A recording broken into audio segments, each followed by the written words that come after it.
Pase lo que pase, con la conducción de Gisela Moreira.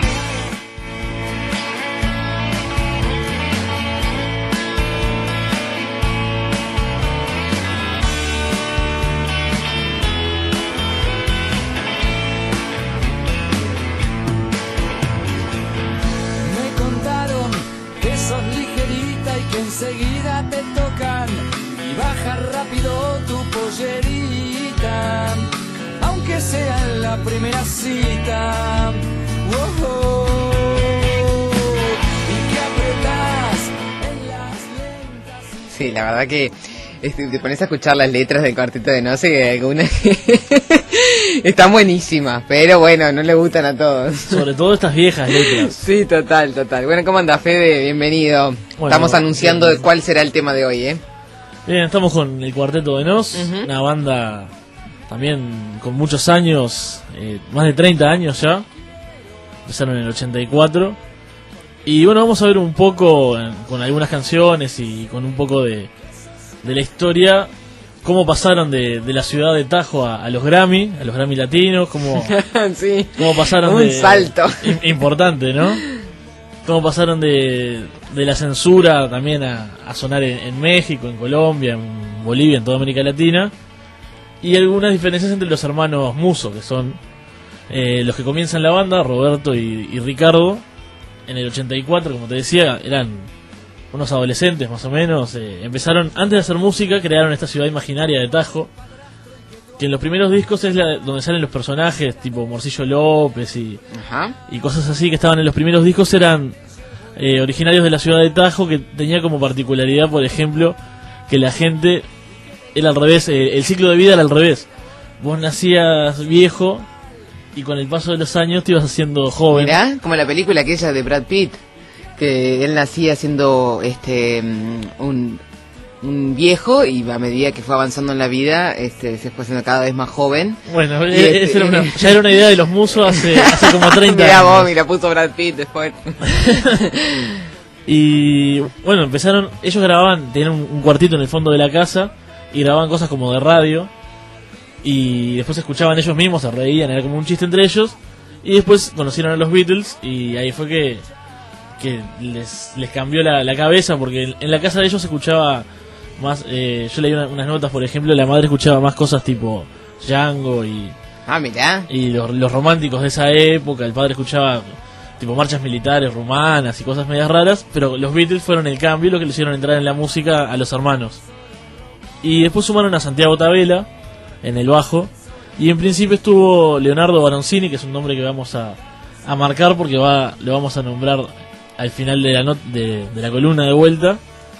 Y grabaron un primer disco. Yo recién estaba escuchando la nota con Mónica, la última canción. Su primer disco es Mitad y Mitad con Mandrake Wolf, que era la canción de Miriam, que escuchábamos recién. Y tienen, durante esta primera época muy bizarra, ellos subían al escenario con papel de aluminio, y con globos atados en ellos mismos. Muy bizarro. Sí, toques en teatros, viste, en esa época el rock post dictadura era mucho rock en teatros y lugares así. Tenían, bueno, acá este es un tema bien también clásico de ellos y muy Beatle también. Y bueno, está toda la etapa de las viejas del cuarteto, que ellos se disfrazaban de vieja, y porque tenía una canción que se llamaba Soy una vieja, y también tocaron muchos años vestidos así. Tiene todo este comienzo con mucho humor, mucha ironía, mucho humor ácido, mucho humor negro. Y el éxito, su primer éxito en la historia llega con el disco Otra Navidad en las Trincheras, que es en el 94.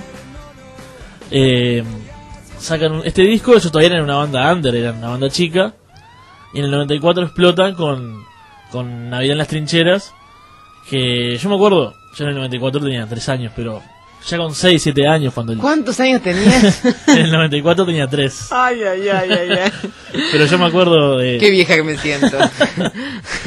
De ir a las disquerías, ¿no? Mi madrina trabajaba ya en una disquería cuando yo era chico, y escuchar este disco con 6, 7 años, y era una cosa rarísima, ¿no? O sea, ya hasta para un niño ya le podía llamar la atención, sin entender mucho igual las canciones, porque probablemente esta canción, como El putón del barrio, no la entendía mucho en esa época.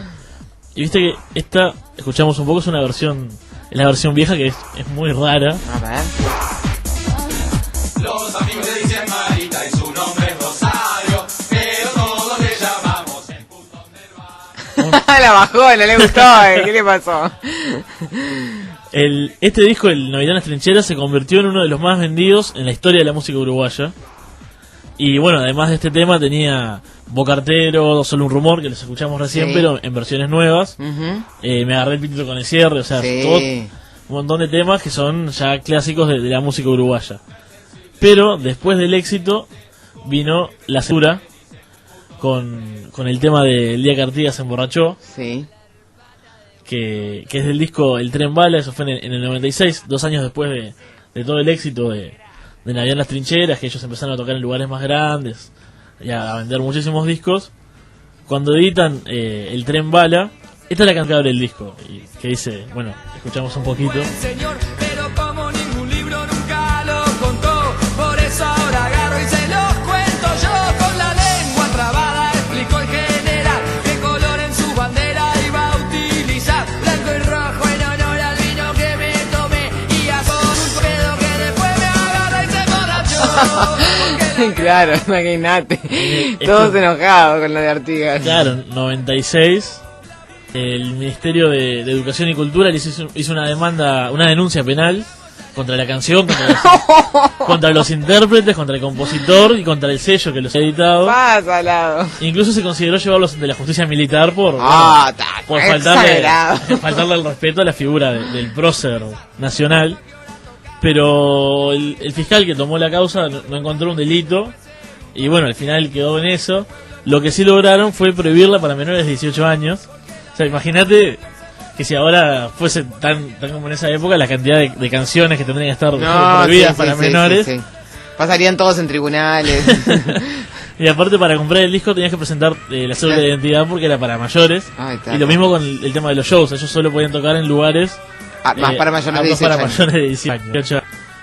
Después de toda esta época, ellos siguen editando discos y discos, manteniendo la cosa bizarra, el humor, pero tienen un quiebre en el 2004, que es cuando empiezan a ser producidos por Juan Campodónico, que tocó en El Peyote Asesino, es productor hace muchos años, tiene su propio proyecto que es Campo, Sí. y él fue el que grabó el disco homónimo del Cuarteto de Nos, que tenía estas primeras versiones que escuchábamos hoy de Solo un rumor, de Bocartero, que era un disco que reversionaba viejas canciones de la banda y sumaba 3 canciones nuevas, Ujú. como con un lavado de cara de la banda. ¿Cómo se llamaba ese disco? ¿Cómo Ese, se el llama? Cuarteto de Nos. El Cuarteto de Nos. Ahí es que ellos empiezan el cambio que sigue después con la trilogía de Raro, Ajá. Bipolar y Porfiado. Perfecto. Que, ya te digo, este primer disco, el Cuarteto de Nos, el primer disco de ellos con Campodónico, cambia el sonido, pero son canciones viejas más que nada. Ujú. Ya esto que estamos escuchando ahora, que es Hoy Estoy Raro, del disco Raro del 2006, es el cambio en su composición y en su música.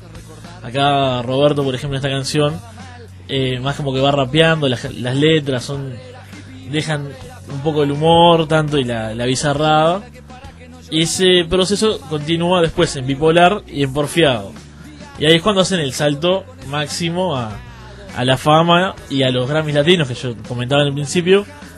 Con el disco Porfiado es que ganan en el 2012 el mejor álbum rock y mejor canción de rock pop con Cuando Sea Grande, que es también el hit que tuvo ese disco, que ahí ya la banda está completamente en otro nivel.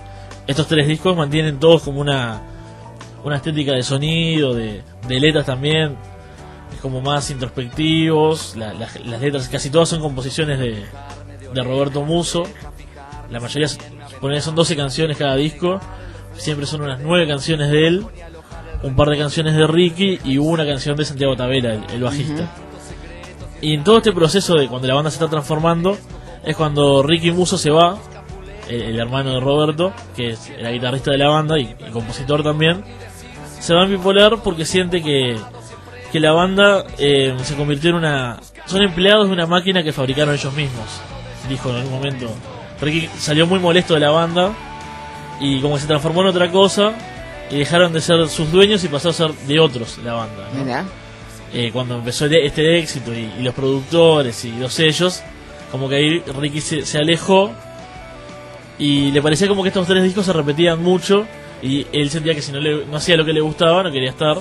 Y después de casi 30 años en la banda con su hermano, Ricky Musso se abre y edita un disco que se llama Formidable, que justamente es un disco formidable, como le dice su título, porque claro, Ricky Musso es también le gusta mucho el humor, también él mantiene un poco esa beta del viejo cuarteto capaz, de las canciones más chistosas y eso. Pero bueno, él ya tenía discos anteriores solistas que eran muy raros. El Cervo, por ejemplo, es un disco que él tiene antes, Farmacia también creo que es el otro, que son todos con ruiditos, tipo electrónicos y cosas que eran inescuchables. Eso no hubiera sonado nunca en la radio.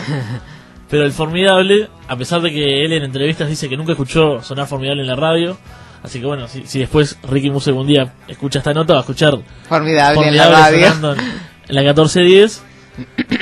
Lo sacó el año pasado, en el 2014, y en principio lo sacó en internet, lo colgó, tuvo como unas 7000 descargas, una cosa así, porque él tenía la idea de que la gente lo conociera primero, para después cuando él tocara lo vieran, ya sabiendo las canciones. Ahí es que Montevideo Music Group decide editar el disco en formato físico, además de ya tenerlo colgado. Y bueno, tiene relativas buenas ventas, no es otra Navidad en las trincheras, pero igual le fue bien el disco. Y Ricky Musso con sus fabulosos, los formidables, como le llama él a la banda, porque él compone todo. Él compuso, fue grabando en su casa. Y yo te decía hoy que recordáramos el nombre del primer baterista del cuarteto, Leonardo Baroncini. Bueno, se conocían desde hace 30 años. Leonardo se fue a vivir a Estados Unidos, pero en un viaje que él estuvo acá en Uruguay, Ricky le mostró su material, lo que estaba grabando solo en su casa, todo guitarras, bajos, voces y baterías programadas por computadora, y Baroncini le dije, bueno, yo te las grabo pero desde Estados Unidos. Eso es lo bueno ahora de las diferencias entre el 84, no podrían haber hecho nunca algo así. Y las baterías entonces las grabó Leonardo en su casa en Estados Unidos, y Ricky Musso las arregló acá, y sacaron este gran disco Formidable que tuvo unos cuantos premios Graffiti en la última entrega. Es verdad. Fue uno de los discos más premiados. Y aparte están tocando mucho en festivales. Tocaron con La Vela Puerca en Argentina. La Vela Puerca los llevó para allá. Han teloneado a grandes bandas así. Y están tocando todos los festivales. Ahora estaban en el Rock en Ruta, me parece, con Trotsky. Y bueno, es como que los hermanos Musso se terminaron abriendo. Cada uno con su proyecto. Pero con su éxito a su manera, pero lograron mantener por un lado el Cuarteto de Nos con este nuevo cambio. Ahora editaron Habla tu espejo también, que es otro disco que sigue un poco esa tónica de los últimos 3. Y Ricky Musso, que ya está pensando, terminó con Formidable, ya está pensando en lo que se viene, que si sigue esta línea seguro que sea algo interesante de escuchar. Bien. Ahora me estaba pensando en una canción que pero estoy dudando a ver si es o no del cuarteto, de que le canta a la chiquilina cuando crece, ¿puede ser? Sí, es de este disco del Habla tu espejo. No llora se llama, que es el corte de difusión. No llora. Buenísimo, qué tema muy bueno. Sí, muy bueno. Ese ya es cuando están completamente en un tema introspectivo, ya hablando Roberto desde sí mismo, ya dejan los personajes y todo. Y eso sí, para la hija de... Sí.